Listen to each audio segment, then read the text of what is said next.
Ever feel like your money just vanishes? You have a budget, you have goals, but somehow your bank account tells a different story at the end of the month. The culprit might be something you haven't considered: a lack of financial boundaries. Let's talk about what that really means. A financial boundary is a rule you set for yourself and others about how you use your money. It's not about being stingy or selfish. It's about being intentional. It's about protecting your financial peace and making sure your money serves your life, not the other way around. Think about it. How many times have you said yes to something you couldn't really afford? Maybe it was a last-minute weekend trip with friends, another subscription service you didn't need, or lending money when you were already stretched thin. Each of these little yeses can feel harmless in the moment, but they add up. They're like tiny leaks in your financial boat, slowly sinking your progress. One of the biggest boundary busters is the fear of missing out or fit. You see your friends posting amazing vacation photos or buying the latest gadgets, and you feel that pressure to keep up. But here's the truth. Their financial situation is not your financial situation. Their goals are not your goals. Saying no to a $500 dinner doesn't mean you'll never see your friends again. It means you're prioritizing your goal of saving for a down payment or paying off debt. A true friend will understand and respect that. You can even suggest a more budget-friendly alternative, like a potluck or a game night at home. Another tricky area is family. It can be incredibly difficult to say no to a loved one who asks for financial help. Your instinct is to support them. But here's a tough question you need to ask yourself. Can you afford it without jeopardizing your own financial stability? Helping someone to the point where you put yourself in a bad spot doesn't actually help anyone in the long run. Setting a boundary might mean saying, "I love you, and I want to help, but I can't lend you money right now.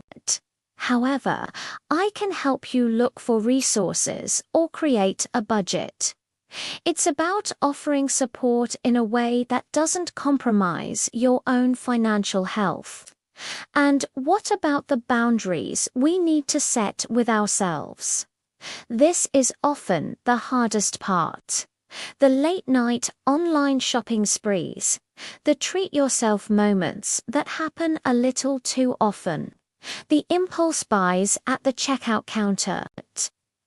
These are moments where we break our own rules. The key here is to understand your triggers. Are you shopping when you're bored, stressed, or sad? If so, you need to find healthier, non-spending coping mechanisms. Instead of adding to your cart, try going for a walk, calling a friend, or listening to a podcast. The goal is to create a pause between the impulse and the action. Give yourself a 24-hour waiting period before making any non-essential purchase. You'll be surprised how often the urge just disappears.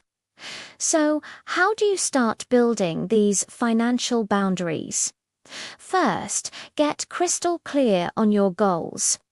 What are you saving for? What do you want your financial future to look like? Write it down. When you have a strong why, saying no becomes much easier.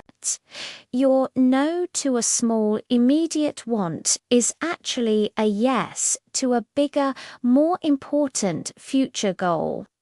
Next, practice saying no. Start small.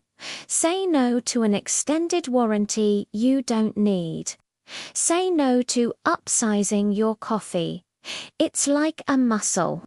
The more you use it, the stronger it gets. And remember, no is a complete sentence. You don't always have to provide a long, elaborate explanation. A simple, "that's not in my budget right now," is perfectly fine. Protecting your budget is about more than just tracking expenses. It's about protecting your focus, your energy, and your long-term dreams. Setting financial boundaries gives you control. It empowers you to build a life that is truly yours, funded by your own deliberate choices, not by pressure or impulse. You're not just saving money, you're investing in your future self. What's one financial boundary you're going to set this week? Let me know down in the comments. I'd love to hear your ideas. Thanks so much for watching, and if you found this helpful, be sure to like and subscribe for more tips on mastering your money. See you next time.